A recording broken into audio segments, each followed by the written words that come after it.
দলে নবনিযুক্ত রাজ্য সহ সভাপতি, জেলা সভাপতি ও চেয়ারম্যানকে সংবর্ধনা জানালেন হবিপুর ব্লক তৃণমূল কংগ্রেস নেতৃত্ব। মঙ্গলবার বিকালবেলায় এই সংবর্ধনা জ্ঞাপন কর্মসূচি আয়োজন করা হয় হবিপুর ব্লকের জিতু মঞ্চে। এই সংবর্ধনা সভায় হাজির ছিলেন জেলা তৃণমূলের সভাপতি আব্দুর রহিম বক্সি, জেলা কমিটির চেয়ারম্যান চৈতালি ঘোষ সরকার, রাজ্য সহ সভাপতি সমন মুখার্জি। এছাড়া উপস্থিত ছিলেন হবিপুর ব্লক তৃণমূল সভাপতি কিষ্টু মুর্মু, জেলা পরিষদের কর্মাধ্যক্ষ রেজিনা মুর্মু সহ অন্যান্যরা।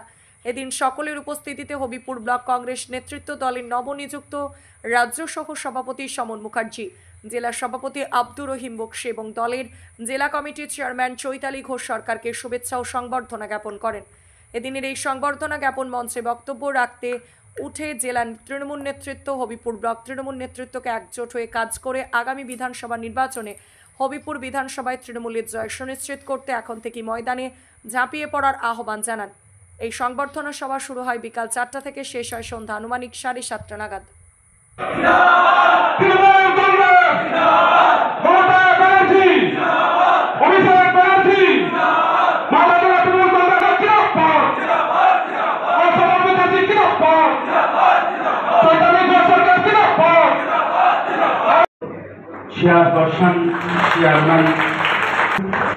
আমাদের ব্লকের অভিভাবক নবনিযুক্ত পুনরায় জ্ঞাপন করছেন ব্লক সভাপতি।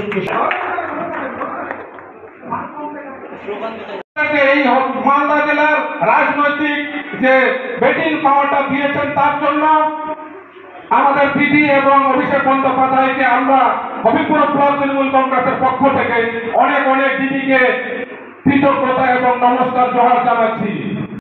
আমাদের নেত্রী মাননীয়া মমতা ব্যানার্জি দীর্ঘ লড়াই করে আজকে সরকারে এসেছেন এবং সেই লড়াই আমরা খুব কাছ থেকে দেখেছি। তার ছায়াশক্তি হিসেবে আমি দীর্ঘ সময় তার সাথে পথ চলেছি এবং এখনো চলছি।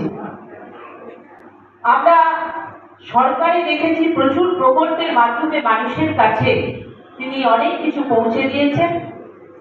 সব মানুষই তার উপরে ভরসা রেখেছে। তাই জন্য আমরা মালদা জেলায় এতগুলো বিধায়ক আমরা পেয়েছি, কারণ তার মুখ দেখেই নির্বাচন হয়। ভালোবাসা, আপনাদের যে আন্তরিকতা, আমাদের প্রতি যে সম্মান, আমাদের প্রতি যে শ্রদ্ধা, এটাই আমাদেরকে আকৃষ্ট করেছে, আমাদের মন ভরে দিয়েছে। এই জন্যই খুব ভালো লাগছে আপনাদেরকে। তৃণমূল কংগ্রেস হবিপুর ব্লক কমিটির উদ্যোগে একটা সংবর্ধনা সভার আয়োজন তারা করেছিলেন। আমাদের নবনির্বাচিত জেলার চেয়ারপারসন সম্মানীয় চৈতালি ঘোষ সরকার মহাশয়া, আমাদের রাজ্যের সম্মানীয় ভাইস প্রেসিডেন্ট সহসভাপতি মাননীয় সর্বভারী মহাশয় এবং আমাকেও দিদি সম্মান জানিয়ে ভরসা রেখে নেওয়ার পরে আমাদের তিনজনকে তারা সম্মান জ্ঞাপন করেছেন। সেক্ষেত্রে সেই অনুষ্ঠান আজকে এখানে ছিল, সম্মান জ্ঞাপন অনুষ্ঠান ছিল, সেই অনুষ্ঠানে আমরা হাজির হয়েছিলাম। আমরা এখানে এসে অভিভূত হয়েছি হবিপুরের সর্বস্তরের নেতৃত্বরা তারা সকলে এখানে আজকে মঞ্চে উপস্থিত ছিলেন। সমস্ত অঞ্চল কমিটির সমস্ত জনপ্রতিনিধি যারা আমাদের তৃণমূল কংগ্রেসের আছে তারা সকলে, সমস্ত শাখা সংগঠন তারা সকলে এখানে উপস্থিত থেকে আমাদেরকে সম্মান জ্ঞাপন দিয়েছে। আমরা প্রচণ্ড আশাবাদী আজকে তাদের এই উৎসাহ উদ্দীপনা দেখে আগামী 2026 সালের যে নির্বাচন, সেই নির্বাচনে আমাদের হবিপুর বিধানসভা আসন আমরা অবশ্যই জিতব এবং এখান থেকে একজন বিধায়ক আমাদের দিদি সম্মানীয় মমতা ব্যানার্জিকে আমরা উপহার দিতে পারবো। আজকের এই সভা দেখে আমাদের মনে হয়েছে। সবাইকে আমরা ধন্যবাদ জানাচ্ছি।